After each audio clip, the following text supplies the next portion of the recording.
ये बॉलीवुड इंडस्ट्री है, यहाँ पर पब्लिसिटी के नाम पर कुछ भी करने को तैयार हो जाते हैं सेलिब्रिटीज।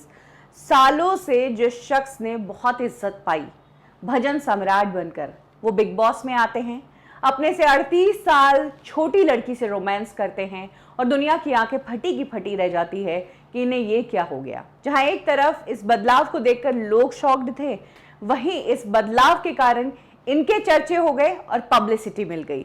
जी हाँ, यहाँ पर मैं बात कर रही हूँ अनूप जलोटा और जसलीन मथारू की, जिन्हें हमने बिग बॉस में देखा था। और बिग बॉस में इनका जो दोनों का रिलेशनशिप था वो बहुत अलग तरीके का लगा। दोनों डेट पर जा रहे हैं, जसलीन अनूप जलोटा को गाल पर किस कर रही है, लिपस्टिक की बातें हो रही है।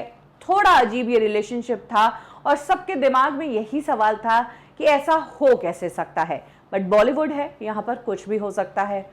अब जसलीन ने अपने उस सालों पुराने बिग बॉस के शो के बारे में खुलकर बात की है। अनूप जलोटा के साथ उनका क्या रिश्ता है असली में ये बताया है, और वो किस उन्होंने गाल पे क्यों की थी ये भी बताया है। जसलीन का कहना है कि शो के दौरान किसी के साथ डेट पर जाने का मतलब ये नहीं कि आपका उसके साथ रोमांटिक एंगल है। जसलीन ने ये एग्जाम्पल देते हुए कहा कि क्या मैं वैलेंटाइन डे के दिन अपने पेरेंट्स के साथ डेट पर नहीं जा सकती। वहीं गाल पर किस करने वाली बात पर वो कहती है कि मैं ऐसी ही हूं, मैंने उनके गाल पर किस किया और कहा कि लिपस्टिक छोड़ दो, तो ये इसलिए क्योंकि मेरा नेचर ऐसा है। मैं और अनूप जी ऐसे ही मजाक करते हैं और अनूप जी मुझे अच्छे से जानते हैं। हम इतने सालों से साथ में हैं, इसीलिए एक दूसरे को समझते हैं। हम दोनों इस चीज पर ज्यादा ध्यान नहीं देते हैं, लेकिन बहुत सारे लोग हैं जो इस बात का इश्यू बनाते हैं। वैसे इश्यू बनाने का रीजन तो खुद जसलीन और अनूप जलोटा या फिर शो के मेकर्स की तरफ से दिया गया था, क्योंकि जैसे ही जसलीन और अनूप जलोटा को शो में एंट्री दी जा रही थी तब बताया गया था कि ये दोनों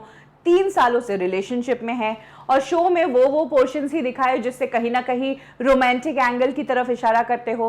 हालांकि शो के दौरान दोनों ने बहुत टीआरपी भी बटोरी इस रिलेशनशिप की वजह से। वहीं अनूप जलोटा की अगर बात करें तो भजन गाकर उन्होंने जो कुछ इज्जत कमाई थी उस इज्जत पर काफी दाग भी लगे। अनूप जलोटा ऐसा करके हो सकता है कि अपनी इमेज चेंज करने की कोशिश कर रहे हो कि पूरी जिंदगी मैं भजन ही तो नहीं गाऊंगा, मैं गजलें भी गाता हूँ, मैं दूसरे सॉन्ग्स भी गाता हूँ, मुझे क्यों इस भजन में ही टाइपकास्ट किया है। तो शायद इसलिए भी अनूप जी ने ये कदम उठाया हो, वरना वो इंडस्ट्री के एक सीनियर सिंगर है और इस तरह का डिसीजन उन्होंने कैसे लिया ये भी एक बहुत बड़ा सवाल है। हालांकि शो के दौरान इसी रोमांटिक एंगल के चर्चे रहे और घर से निकलने के बाद भी दोनों से इसी तरह के सवाल मीडिया ने पूछे।